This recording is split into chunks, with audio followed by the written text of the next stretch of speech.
I guess you'd call me a second-generation Tiki girl. My parents got into it in the early 50s, and by the time I came along, it dominated their lives. As a kid, that was my world. They'd hunt for that tiki vibe for parents-only dates. There were plenty of restaurants like that in all of those tiki lounges. I know about those because they'd bring home snapshots of them, sipping Mai Tais or drinking out of coconut shells, courtesy of the restaurant photographer. They started bringing souvenirs home, so it wasn't long before the house went all South Seas with a side order of African jungle.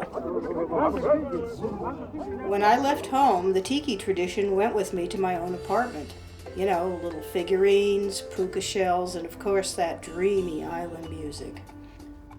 I started to hit the thrift shops looking for LPs in my spare time because, like my folks, I became a collector. They'd sure be proud of their tiki girl. I started small, bargain bin albums for a quarter, then 50 cents. Sometimes I'd splurge on a special find and spend $1.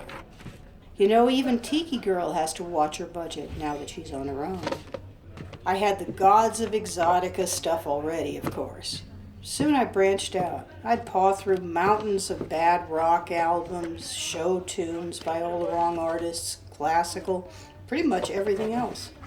When I hit a vein of exotica in a bin, blissful memories and fantasies would erupt, like a Hawaiian volcano. Time went on and my passion deepened further, even further than my folks had been. I spent a boatload to experience the very last show at Disneyland's Enchanted Tiki Room before they closed it down.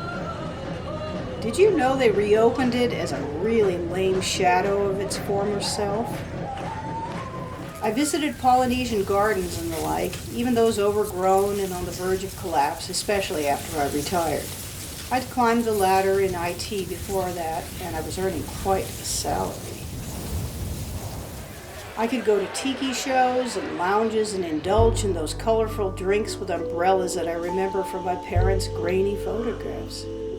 And I bought myself a high-end stereo setup for my growing record library. Forget those thrift shops of the past. I started going to what they were calling vinyl conventions. Vinyl. I guess the term records isn't cool enough anymore. These conventions were a lot cleaner and better organized than the old thrift shops of my past. But they were way more expensive and often populated by the kind of insane collectors who seem to care as much about the plastic sleeves as they do about the records themselves. One day I was wandering the aisles of the biggest of them all, the Monster Show in Austin, Texas. I got flagged down by a dealer I'd run across before who called himself Mr. Primo Exotica Vinyl. Kind of arrogant there, but that's the way a lot of these guys are these days. Got something for you, he shouted over the din. Some real special exotica. Do tell, I said. Red Pohai and his Island Serenaders?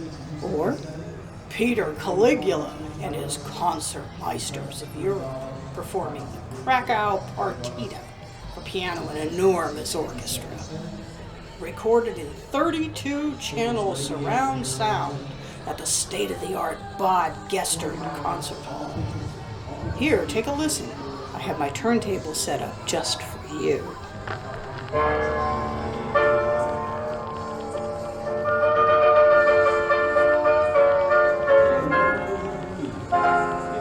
Turn it off, I shouted. You've got to be kidding. It's horrible. It may be weird, but how dare you call it exotica? Can't you hear that damn thing is off-center, too? What kind of a fool do you take me for? Just humor me for a minute. How much do you want for it?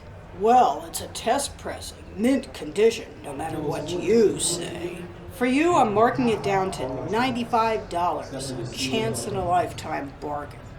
Then he started into his little lady routine, which we women experience all the time, about how females can't really understand anything complex, like the true worth of Primo Exotica, or any collectible records for that matter. I wish I could have thought of a snappy comeback as I walked away. It made me think that maybe Tiki girl should leave this scene behind, go back to her roots at the thrift shops, dirt and chewed up covers and all. At least that's a lot more honest. Nobody would try to scam you for $1 or $2.